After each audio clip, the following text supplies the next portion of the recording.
Hi, everybody, and welcome back to the Into Souls podcast, where we talk about spiritual well being, spiritual hygiene, reflecting on our life experiences, and ultimately helping us grow back to our innocent light selves. I am your host, Ariella Noel, and I am really excited to be back. I feel like I haven't done a podcast episode in God knows how long. So we're really going to get into a couple things. If you're watching on YouTube, hello, hi, how are you? It feels weird to kind of do it like this because I've never done my podcast on a visual element before. So I don't know if I like this setup. It might not stay. It may stay. We'll see. But I'm just kind of trying things out. But if you are listening on Spotify, Apple, wherever you listen to podcasts, hi, how are you? Hope you're doing well. So today I really want to discuss a couple things, but before we get into the meat and potatoes of today and what I've been kind of observing the past couple weeks, I want to get into my favorite spiritual song of the week. And I say this because anytime I have a spiritual song, it helps me like stay grounded and connected to myself. And I think that's what this podcast is all about. It's like helping you as I help myself, as we kind of learn together. And I kind of share the things that help me along the way, you know. So the spiritual song of the week is Roses Grow in the Dark by Cleo Soul. Yeah, Roses Grow in the Dark. And that song, it just takes me back to center. Like, it's a lot of songs that I feel like we listen to. We have a lot of things that we probably listen to that distract us or help us to forget about things, but I think it's a beauty when you have a song that like helps you balance yourself and like mellows you out a little bit. And I think that was a song for me this week that was like, every time I listen to this song, I just feel happy, I feel joyful, I feel myself, I feel at peace. So yeah, and I hope that conveys to you guys as well when you take a listen to this song. So that is my spiritual song of the week. Now, moving right along to the affirmation of the week. My affirmation of this week is so simple because I feel like everybody uses it, but it's simply, this too shall pass. I think when you go through certain things and you kind of are in your head, you kind of overthink things. It can be hard to get out of that way of thinking sometimes. And sometimes we feel like, oh, this is it. This is all it is mentally. This is all I can feel. This is forever.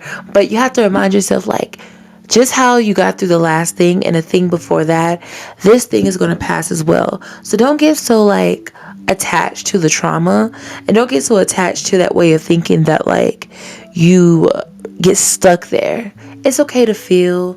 It's okay to, go through the motions, but don't get stuck where you are. That's a big one. All right.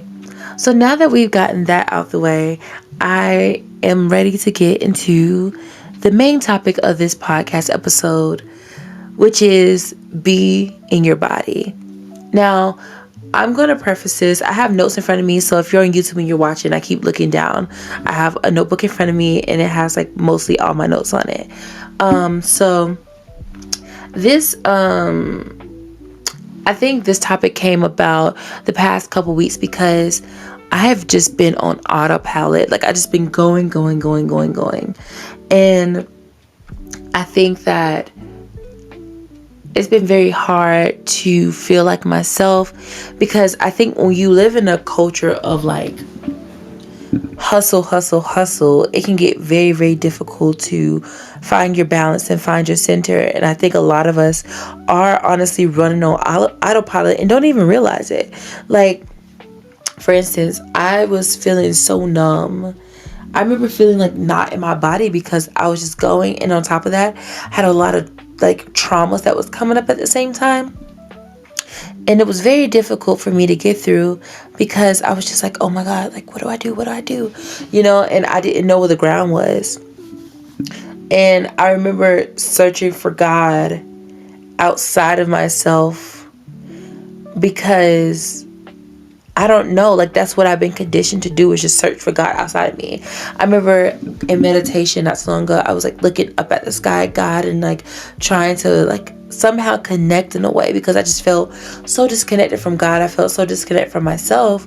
So in my brain, I'm like, oh, well, let me try to find God somewhere else. And I had this weird revelation one day in meditation. And I hope this helps you, because it helped me a lot.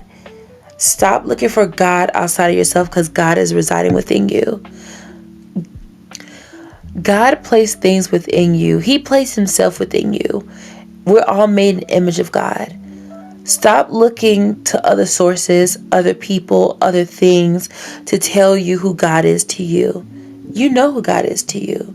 So stop looking for external things to help you to connect with God. All you got to do is sit with yourself. Make sure you're balanced on the inside, quiet the noise. God is right there.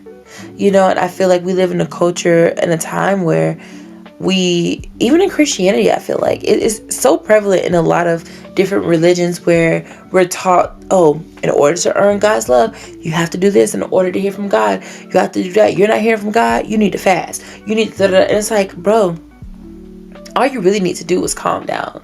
Like, I feel like sometimes we become very performative when it comes to God and his love, and sometimes we forget that source is infinite, and God is always with us. He'll never leave us or forsake us. So why do you automatically feel like, oh my God, like, I'm not hearing God, let me fast, let me It's like, sometimes you just need to be still. Stop reaching out for validation. Stop reaching out for what you know you should do. Like, it's all right there. So, yeah. And I feel like another thing too, I don't know if anybody's like me, but when I'm disconnected from source internally, I make all the wrong decisions. Like, I'm like, I don't know what to do. I get confused. But it's so crazy, because when I'm connected with God, I don't question that. I don't question myself. I don't question my decisions. It's like, I know what to do. Just be still. Like, the answers. And this is another thing. And I feel so strongly that, like, all of the answers that you've been searching for is internally. It's already inside of you. You just have to get to a place where you're connected and that you're still enough. And where's your faith? Do you have faith that God is going to reveal to you what to do? Do you have faith that he's already revealed it and you just have to remind yourself? Or do you have faith that God will give you the reminder of what to do? I think sometimes it can get kind of testy, because we feel like, we get frantic. And I feel like whenever you're frantic, you would never really know true peace. You'll never really know it. And that's a very difficult place to be in too. Like, please, for the love of all that is holy, you gotta quiet the noise, honestly. I feel like, okay, this is one thing too that I always feel like. I feel like religion does a good job at, like, making you fearful. It's almost like fear mongering a little bit. And I'm not saying this to bash religion, because I grew up in a church and I'm still going through my evolution when it comes to my faith in God and Jesus and all these different avenues. But one thing that I did notice was a lot of what I felt when it came to fear and earning God's love came from my experience with the church. That's just honest. I think a lot of times when I was with God and I wanted to know things so badly, I felt like because I didn't know them or I didn't have clarity about a situation, I was like, oh my God, like God must be mad at me because I'm not. Like, no. But in reality, God isn't mad at you. Who taught you God was mad at you for being you or for not knowing something? You don't know it. And when you do know it, it's okay to sometimes still forget. Like, you're going to forget sometimes, but reminders are necessary. Ask God to remind you and you'll be okay. And that's why my affirmation of this week was, this too shall pass, because I felt like with a lot of what I was feeling was just, I was just so stuck because I didn't know how to find the ground. I remember I was talking to a friend the other night about this. And I remember when I was like 22 or 23, my spiritual hygiene was probably the best it's ever been. Ever. And I always use that time in my life as a point of reference to being like, okay, this is where we need to be again. But something that hit me last night when I was talking to my friend about this was, stop trying to find a new track. No, sorry. Stop trying to find that old track that you were on. Sorry. You have to cultivate a new track, because I'm not that same girl that I was when I was 23 or 22. I'm not her. I'm almost 27 now. Like, where I was in my life then, yes, I can still use the tools from that time in my life to help me get to a more serene, calm, grounded state. But I'm not that same girl anymore. I'm just not. And it does me a disservice to keep looking at the girl that I was and expecting her to still be sustainable for where I am now. Who I am now and who I'm becoming, she cannot sustain where I'm going. The person I was when I was 23 would not be able to sustain where I'm headed. So I have to look at myself now and be like, you have to find a whole new track. Like I said, use the tools that you had, but stop looking at that road that you were on then, because you're not on that road. You were on the back road then. You're on the freeway now, baby. Different rules. Totally different rules. So you have to get to a point where I'm not even looking at that part of my life like that anymore. Yes, was it a great time? Absolutely. I was spiritually sane. I was in my right mind. It was silent in my brain. I didn't struggle. I wasn't overthinking. But at the same time, I am a different girl now. I'm a different woman now. I have different needs, different experiences. I've been through way more. But the essence of me never changes. But I am changing. My essence is still the same. The essence of Ariella, still me. But I have evolved. I've grown so much. And I think I do myself a disservice when I look at who I was and wish to be that again. No, I'm going to stay grounded in my reality, my right now. Because right now is the blessing. Right now is the biggest blessing you will ever have. Live in that. Know that it's okay to be uncertain in your right now, but it doesn't make right now any less valuable just because you don't know what's happening in your right now. That was a big one. Ooh, I think I got myself with that one. I think I got myself with that one. But yeah, I think the woman that I'm becoming, I'm in love with her. I'm in love with all my quirks, with all my growth, with all my experience, with all my scars, with all my imperfections. And it's been such a lovely ride. It's been hard, yes, but lovely. And I think when you go back into your internal world, you find so much more gratitude for who you are. When you learn to connect with Source, with God, you learn to love who you are, even if it's not quote unquote your best self. And I hate that. I hate that phrase, because I feel like all versions of who we are our best selves. It just depends on how you look at it. But I'm going to give you guys some tools to close this episode out on how I got back to feeling like myself again in my body. 1, go out in nature. Go outside. Touch grass. Try to be as sober-minded as possible. Try to be as sober-minded as possible. I know that's hard because we have 11 different things going on in our head, but go out in nature. 2, so simple, journal. I feel like a lot of what we feel, we keep it bottled up and we don't actually filter through what we feel because it's all just internal. And things seem so big when they're just in our heads. One thing I learned is either talking to somebody about it or writing it down. You have to get it out in some way, form, or fashion. 3, meditation. You guys, I can't stress this enough. Like, meditation is probably one of the things that has kept me the most sober-minded in these recent years, the past 5 years, because I'm able to filter out and surrender every thought to God.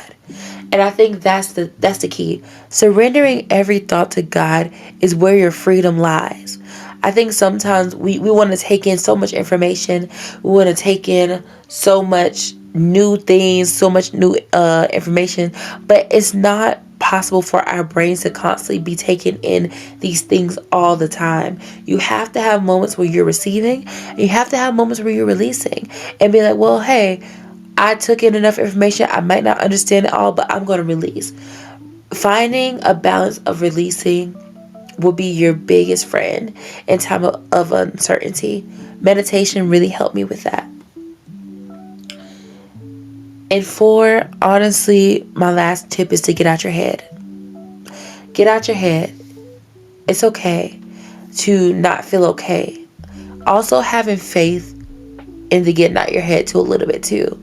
That's what helped me to stay grounded. Is honestly the faith that like it's gonna get better. Stop stressing it. Stop worrying it. You're gonna feel like yourself again. And finally, I'm coming home to myself. I think that's another affirmation that really helps too. Is I'm coming home to myself. The part of me that feels like whole. It feels whole. It feels home. It feels restoring. It feels very effervescent is what I'm feeling. I'm hearing. I don't know why I'm here. I don't even know if that's a word, but yeah. It feels just like euphoric a little bit. It feels like all the good endorphins all at once, but calm. I feel at home.